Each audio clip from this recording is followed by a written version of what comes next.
London, 1815. Miss Elizabeth Darrow stood before the gilded looking-glass in Lady Hartington's dressing room, scarcely recognizing her own reflection. The gown, a confection of azure silk with delicate silver embroidery, transformed her in ways her usual modest muslin dresses never could. "You look absolutely divine," whispered Lady Hartington's daughter, Charlotte, her eyes gleaming with mischief. "No one would ever guess you're the penniless companion. Tonight, you shall outshine every diamond-draped debutante." Elizabeth tugged nervously at the bodice. "This is madness, Charlotte. If your mother discovers I've borrowed her new Paris gown, Mamma won't notice. She's taken to her bed with one of her convenient headaches, which invariably strike whenever Lord Hartington returns to town." Charlotte adjusted the silver filigree comb in Elizabeth's chestnut curls. "Besides, the Ravenscroft ball is the event of the season. Every eligible gentleman will be in attendance, including the notoriously particular Duke of Queensbury." Elizabeth shook her head. "I care nothing for dukes. I merely wish to experience one evening of splendor before accepting the governess position in Yorkshire." Charlotte's face fell. "Must you leave London? Your company these past months has been my only salvation against Mamma's relentless matchmaking." "You know my circumstances," Elizabeth replied softly. "With father's passing and my stepmother's remarriage, I have no choice but to secure my independence." "Then all the more reason for tonight's adventure." Charlotte fastened a borrowed pearl choker around Elizabeth's throat. "Every young lady deserves one perfect night to remember in the dreary years ahead." The Duke of Queensbury, Quentin Osgood to the precious few he permitted such familiarity, stood at the perimeter of the Ravenscroft ballroom, his expression a practiced mask of aristocratic boredom. At 32, he had perfected the art of observing without appearing to do so, a skill that had served him well through 11 seasons of relentless pursuit by marriage-minded mammas and their increasingly desperate daughters. "Another year, another parade of debutantes," remarked Lord Pembroke, his oldest friend, swirling brandy in a crystal glass. "I wager Lady Ravenscroft has positioned her twin daughters strategically near the refreshment table to ambush you." "Indeed?" Quentin's steel-grey eyes scanned the room with cool detachment. "Miss Agnes Ravenscroft has already dropped her fan in my vicinity twice this evening, while Miss Beatrice stepped on my foot during the quadrille with such deliberate force I suspect she hoped I might catch her should she feign a swoon." Pembroke chuckled. "And yet you remain unmoved. The ton has begun whispering you'll never marry." "I shall marry when I find a woman who wants me rather than my title," Quentin replied dryly. "A seemingly impossible task when every introduction begins with a recitation of my annual income and ends with a mother's calculating glance toward my family's ancestral estate." "Perhaps you should frequent less exalted circles," Pembroke suggested. "And discover what?" "Fortune hunters of a different sort." Quentin's sardonic response died on his lips as the ballroom doors opened. A latecomer entered, a young woman in a gown of midnight blue that seemed to capture the light in its folds. She hesitated at the threshold, her expression a curious mixture of trepidation and wonder. Unlike the practiced grace of society ladies, her movements held an unspoiled genuineness that caught his attention immediately. "Who," Quentin asked, not taking his eyes from her, "is that?" Pembroke followed his gaze. "I haven't the faintest idea. Certainly not among the usual suspects. A country relation, perhaps." Without conscious decision, Quentin found himself moving toward her, drawn by some inexplicable force. As he approached, he noticed details that intrigued him further. Her gloves, though fine, had been hastily mended at one finger, the pearl choker at her throat sat slightly askew, and when their eyes met, she did not simper or feign shyness but regarded him with startled directness. Elizabeth felt as though she had stepped into a dream. The Ravenscroft ballroom dazzled with hundreds of candles in crystal chandeliers, their light reflected in gilt-framed mirrors that made the space appear infinite. Ladies in silk and satin twirled like exotic flowers in a breeze, while gentlemen in stark black and white created a striking contrast. Charlotte had disappeared almost immediately, whisked away by an eager suitor, leaving Elizabeth to navigate this unfamiliar world alone. She had managed to join a circle of young ladies, nodding politely at their gossip while desperately trying to remember which fork to use when refreshments were served. "Did you see the Duke of Queensbury arrive?" whispered a young lady in pink taffeta. Mamma says he's worth £30,000 a year, and his estate in Derbyshire has 170 rooms. I heard he turned down Lady Westmoreland's daughter, another replied. Apparently, he told Lord Brighton that he finds the marriage marked distasteful and might select a bride by blindfolding himself and pointing randomly at the peerage directory. The circle dissolved into scandalized giggles, which Elizabeth joined half-heartedly. She cared little for dukes and fortunes. Her one night of freedom was not about securing a husband but tasting, however briefly, the world her reduced circumstances had placed forever beyond her reach. She was contemplating the refreshment table when she felt a presence beside her. Turning, she found herself looking up into the most penetrating grey eyes she had ever encountered. "I believe," said the gentleman in a voice that seemed to resonate through her very bones, "that we have not been introduced." Elizabeth froze, suddenly aware of her precarious position. As Charlotte's companion, she knew who stood before her, the Duke of Queensbury himself, whose disdain for society was as legendary as his fortune. To admit they hadn't been introduced would reveal her as an interloper, yet to pretend otherwise would be an unforgivable breach of etiquette. "Your Grace," she managed, executing a perfect curtsy while frantically calculating her escape. "You have the advantage of me," he replied, his expression unreadable. Elizabeth's heart hammered against her ribs. "Miss Darrow," she said, deciding that honesty, if not complete disclosure, was her safest course. "Miss Darrow," he repeated, as though testing the sound of her name. "Would you do me the honor of the next dance?" All around them, conversations faltered as heads turned in their direction. Even Elizabeth, unschooled in the nuances of high society, understood that the Duke of Queensbury requesting a dance from an unknown young lady was extraordinary. That is," she stammered, knowing she should decline. A young lady never accepted more than 2 dances with the same gentleman unless practically engaged, but this was her only night, and tomorrow she would return to invisibility. "Yes, Your Grace. I would be delighted." As he led her toward the dance floor, Elizabeth caught sight of Charlotte across the room, her expression a mixture of astonishment and delight. What neither of them noticed was Lady Hartington, who had apparently recovered from her headache and now stood in the ballroom entrance, her narrowed gaze fixed on the gown Elizabeth wore. Something about Miss Darrow captivated Quentin in a way he couldn't articulate. Perhaps it was the intelligence in her hazel eyes, or the way she hesitated before answering his questions, as though carefully considering her words rather than reciting practiced responses. As they moved through the patterns of the country dance, he found himself genuinely curious about her. "I don't recall seeing you at previous events this season," he remarked.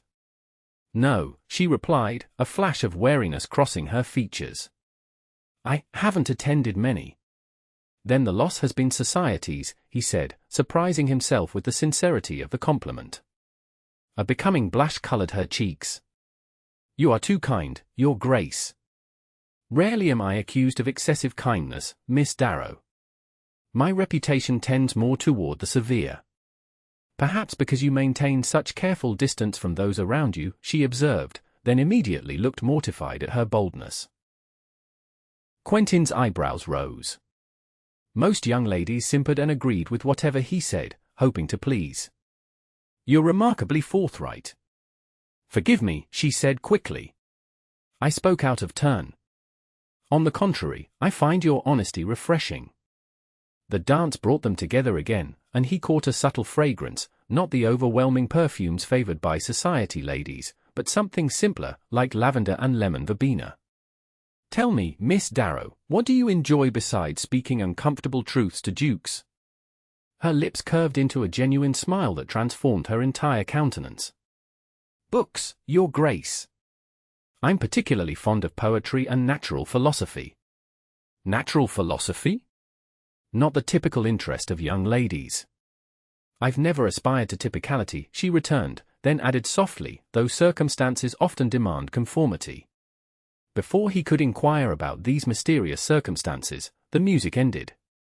Following protocol, Quentin bowed and should have returned her to her chaperone. Instead, he found himself reluctant to part with her company. "Perhaps you would enjoy some refreshment," he suggested.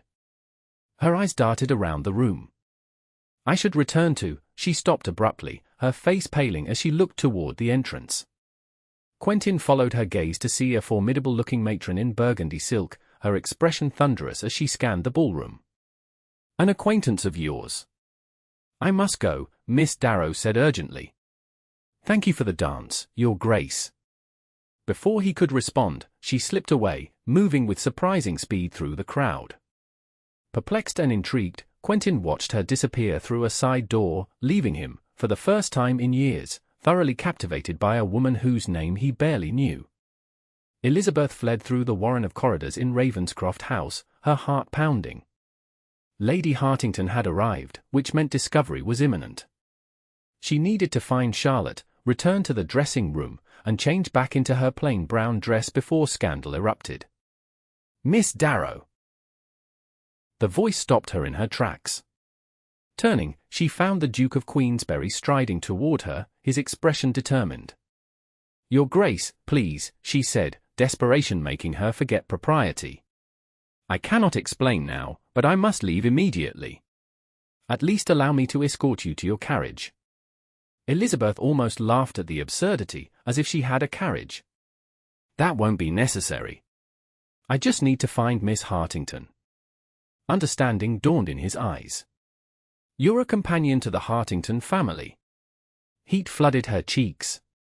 Of course, a man of his standing would immediately recognize the gown of a prominent society matron, even if he pretended ignorance during their dance. "Yes," she admitted. "And I've committed a terrible impropriety by attending tonight." Instead of the disgust she expected, his expression softened. "You've done nothing wrong in seeking a night's enjoyment. I've borrowed a gown without permission, attended an event uninvited, and danced with a duke under false pretenses," Elizabeth countered. "I dare say the social tribunal would disagree with your assessment." A shout from the end of the corridor made them both turn. Lady Hartington's voice carried clearly, "Find that scheming companion immediately." The audacity of the girl, parading about in my new gown. Elizabeth's stomach plummeted. "I must go. Please forget we met, Your Grace." To her astonishment, the Duke took her hand. "Meet me tomorrow at the east entrance to Hyde Park 11 o'clock, he said urgently. "That's impossible, please, Miss Darrow." Something in his grey eyes made her breath catch. One conversation without the artifice of ballrooms and social hierarchies. Before she could respond, Charlotte appeared, breathless and wide-eyed. "Lizzie! Mamma is on the warpath. We must—" She stopped short at the sight of the Duke, dropping into a hasty curtsy. "Your Grace!" "Miss Hartington," he acknowledged with a nod. "I was just assisting your companion, who felt unwell."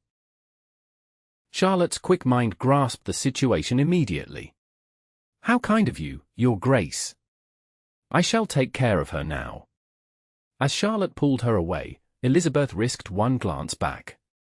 The Duke of Queensbury stood watching her, an unreadable expression on his aristocratic features. "Tomorrow at 11, he had said." A meeting that could never happen, for by 11 tomorrow, she would be on the mail coach to Yorkshire, her brief taste of another life nothing but a bittersweet memory. The following morning, Elizabeth sat in the shabby parlour of Mrs. Winter's boarding house, her valise packed for departure. Her employer of the past 6 months, Lady Hartington, had dismissed her immediately upon their return from the ball, refusing to hear explanations and withholding her final month's wages as compensation for the damage to her new gown, though the dress had been returned in perfect condition. A tentative knock at the door preceded Mrs. Winter's entrance. "Miss Darrow, there's a gentleman here to see you." The landlady's tone conveyed her bewilderment. "Most insistent, he is." Elizabeth's heart leapt to her throat. It couldn't be. But it was. The Duke of Queensbury himself stood in Mrs. Winter's modest entry hall, his tall figure and impeccable attire incongruous against the faded wallpaper. "Miss Darrow," he said with a formal bow. "I hope you'll forgive the intrusion." Elizabeth stared in disbelief. "How did you find me?" "I made inquiries at the Hartington residence. The housekeeper was remarkably forthcoming after I explained my concern for your welfare." His gaze took in her travelling cloak and valise. "You're leaving London?" I've accepted a position as governess in Yorkshire, she confirmed, still struggling to comprehend his presence in this humble setting. The Duke's expression tightened. Because of last night's events. In part, Elizabeth admitted. Lady Hartington dismissed me without reference, which makes finding another position in London impossible. But I had already planned to leave. A companion's position is tenuous at best, and I prefer independence to charity. You speak as though you've known better circumstances. Elizabeth hesitated, then decided that with nothing left to lose, honesty cost her nothing. My father was Reverend Thomas Darrow of Thornfield Parish in Somerset. When he remarried after my mother's death, his new wife made it clear I was an encumbrance. After his passing last year, I've made my own way. Something like anger flashed in the Duke's eyes. And no family came to your aid. My mother's family disowned her for marrying a clergyman, and my father's relatives are as poor as church mice. Elizabeth straightened her shoulders. But I'm not seeking pity, Your Grace. Many face far worse hardships. I'm not offering pity, Miss Darrow. He stepped closer, his voice lowering. I'm offering an alternative to exile in Yorkshire. Elizabeth's pulse quickened. What alternative could possibly exist? Marriage, he said simply. She stared at him, certain she'd misheard. I beg your pardon. I'm proposing marriage, Miss Darrow. A trace of uncertainty crossed his normally composed features. I realize the suddenness must shock you, but I've spent 11 seasons searching for a woman who values honesty above flattery, intelligence above fashion, and character above rank. In one evening, you demonstrated all three. Elizabeth backed away, her mind reeling. This is madness. You don't know me. I know enough, he insisted. I know you borrowed a gown to experience one night of pleasure, not to snare a husband. I know you speak your mind, even to a duke. I know you read philosophy when most young ladies concern themselves only with ribbons and gossip. But I have nothing, no dowry, no connections, nothing to recommend me as a duchess. Quentin reached for her hand, his touch gentle despite the intensity of his gaze. You have everything that matters to me. The rest, titles, fortunes, estates, these are accidents of birth, not measures of worth. Elizabeth struggled to make sense of his words. You cannot simply claim me as your own after one dance. A smile touched his lips. Can I not? Society dictates I must marry, and if I must surrender my independence, I choose to do so with a woman who understands its value. His expression grew serious. I don't expect love yet, Elizabeth, but I believe it could grow between us, given time. Her given name on his lips sent a tremor through her. This is too sudden. We barely know each other. Then allow me to court you properly, he countered. Stay in London. I shall arrange a position for you as companion to my aunt, the Dowager Duchess of Queensbury. She's a formidable woman who tolerates no nonsense, but she'll treat you fairly while we become better acquainted. Elizabeth wavered, torn between caution and the undeniable pull she felt toward this man who had upended her world. Why would you go to such lengths for a woman you met only yesterday? Because in a world of artifice, you showed me something genuine. His thumb brushed across her knuckles. All I ask is an opportunity to prove that what began in a borrowed gown might flourish in the light of honest affection. In that moment, Elizabeth made a decision that would alter the course of her life. I cannot promise to marry you, she said carefully, but I will accept your aunt's patronage, if she's willing, and I will permit you to call on me. The smile that transformed the Duke's stern features was like sunlight breaking through clouds. A fair compromise, he agreed. Though I warn you, Miss Darrow, I can be quite persistent when pursuing something I value. And I can be quite stubborn when maintaining my independence, Your Grace. Quentin, he corrected. If we are to know each other truly, let us begin with names rather than titles. Quentin, she repeated softly, the intimacy of it both thrilling and terrifying. And I am Elizabeth. 6 months later, Elizabeth stood in the garden of the Dowager Duchess's London residence, watching autumn leaves drift from the ancient oak that dominated the walled sanctuary. The past months had transformed her life in ways she could never have imagined on that fateful night at the Ravenscroft ball. The Dowager Duchess had proven a surprising ally, her acerbic wit concealing a kind heart. Under her protection, Elizabeth had blossomed, no longer forced to suppress her intelligence or opinions to maintain her position. And Quentin, true to his word, he had courted her with patience and determination, their initial attraction deepening into something far more profound. "A penny for your thoughts," came his voice from behind her. Elizabeth turned with a smile.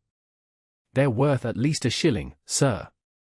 "Inflation strikes everywhere," Quentin observed dryly, moving to stand beside her. "Even in the currency of contemplation." She laughed, the sound unrestrained in a way it had never been before they met. "I was thinking about change, how a single night in a borrowed gown led me here." "Regrets?" he asked, studying her face. "Not one," she answered truthfully. "Though your aunt continues to despair of my unladylike enthusiasm for debate." "My aunt secretly delights in your willingness to challenge her opinions," Quentin corrected. "She told me only yesterday that you've brought life back to this house." They walked in companionable silence along the garden path, their steps naturally falling into rhythm. Over the months, they had developed a comfortable intimacy, discussing books, debating politics, sharing memories of their childhoods. Each conversation had revealed new facets of the man behind the ducal facade, and Elizabeth had found herself increasingly drawn to his keen mind, dry humor, and unexpected gentleness. "I received a letter from Charlotte Hartington," Elizabeth said. "She's engaged to Lord Pembroke. Apparently, they bonded over their mutual concern for our well-being." "Pembroke mentioned it," Quentin nodded. "He's besotted, though he tries to disguise it with his usual nonchalance. And Lady Hartington must be beside herself with joy. A viscount for her daughter."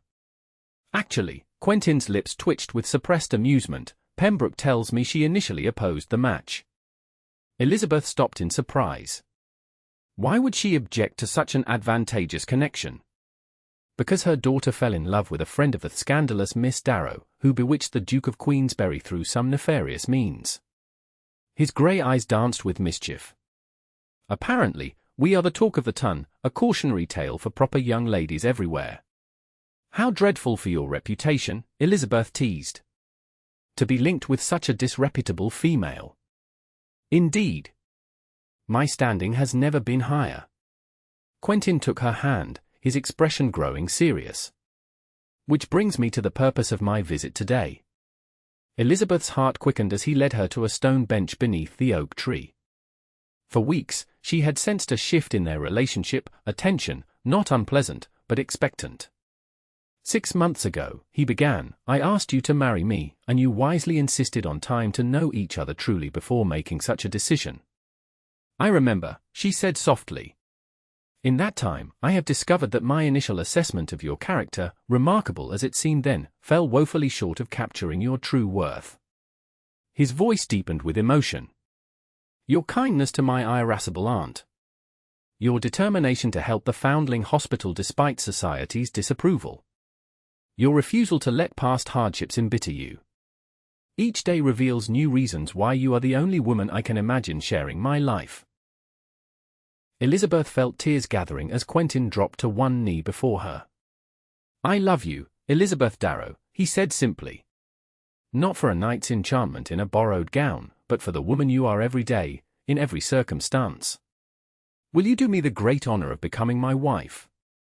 Elizabeth cupped his beloved face in her hands. "You once said you sought a woman who wanted you rather than your title," she reminded him. "I want to be absolutely clear that I am marrying Quentin, the man who reads poetry to his aunt's ancient spaniel and argues passionately about parliamentary reform, not the Duke of Queensbury, though he comes as part of the bargain." Joy illuminated his features. "Is that a yes?" "It is most definitely a yes," Elizabeth confirmed, her heart overflowing as he pulled her into his arms. Later, as they shared the news with the Dowager Duchess, who pretended surprise while immediately discussing wedding plans, Elizabeth reflected on the extraordinary journey that had brought her here. From a desperate young woman with nothing but an uncertain future, to the beloved bride of a man who valued her for exactly who she was, all because of one night, one dress, and one dance that had changed everything. And as Quentin caught her eye across the room, his smile holding promises of the life they would build together, Elizabeth knew that the true magic had never been in the borrowed finery, but in finding someone who saw past every disguise to the heart beneath.